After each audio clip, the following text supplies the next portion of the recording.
monsieur le maire de Sainte-Rose.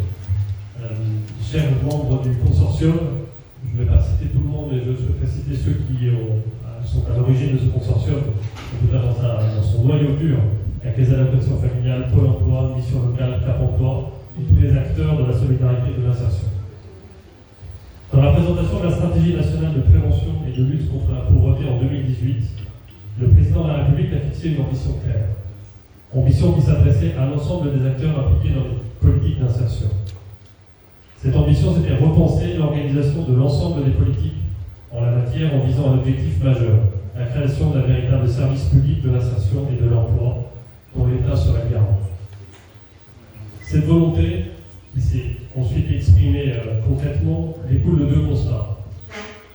D'une part, l'existence d'un parcours d'insertion qui est resté trop standardisé et insuffisamment personnalisé. Il pouvait entraîner des abandons ou des actions inadaptées aux besoins de la personne. D'autre part, une prise en charge du parcours d'accompagnement des personnes sur la base d'une vision segmentée, avec un manque d'approche globale des difficultés, notamment liée à une spécialisation du travail social. C'est ce à quoi chaque travailleur social est aujourd'hui confronté au quotidien, et d'autant plus dans une période d'incertitude économique que nous vivons aujourd'hui. Ce sont des situations individuelles devenues plus complexes, qui nécessitent souvent l'intervention de plusieurs professionnels spécialisés dans chaque domaine, celui de la formation, celui de l'emploi, celui du logement, celui de la santé, celui de la mobilité. Dans un univers où, par mobilisation collective, les dispositifs d'aide sociale se sont démultipliés et se sont aussi complexifiés en fonction des situations, il manque, bien que la loi ait rendu obligatoire la désignation d'un référent unique pour chaque allocataire du RSA, et malgré l'engagement des acteurs sur le terrain, il manque aussi une vision globale de la personne, ce qui peut conduire à des réponses sociales qui sont parfois inadaptées. Le service public de l'insertion et de l'emploi a vocation à corriger ce constat,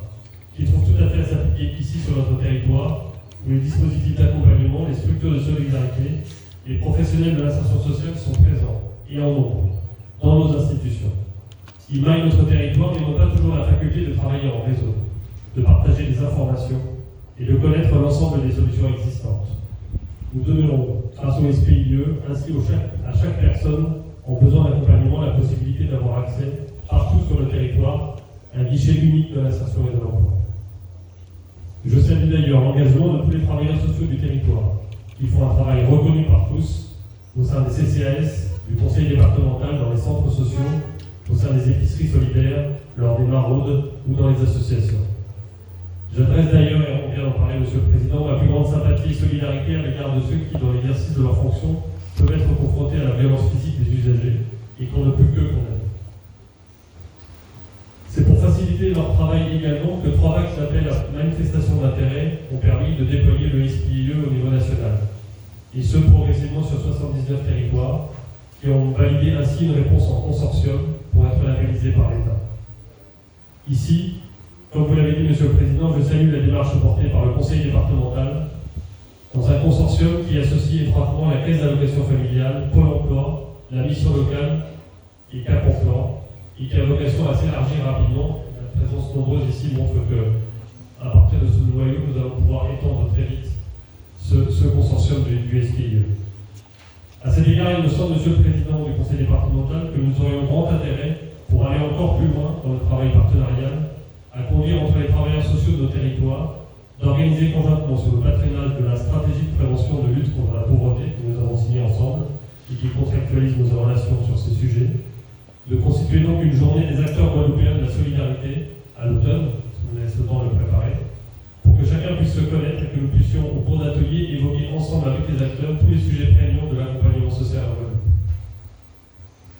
Je veux profiter de cet instant pour rappeler d'ailleurs que la labellisation du projet, porté par le Conseil départemental et par l'État, que nous allons signer juste après cette séance, permet d'allouer une somme de 500 000 € à ce projet, qui permettra de structurer, d'animer les relations entre les différents partenaires et de porter des solutions, notamment numériques d'accompagnement des usagers, dont nous aurons une présentation juste après.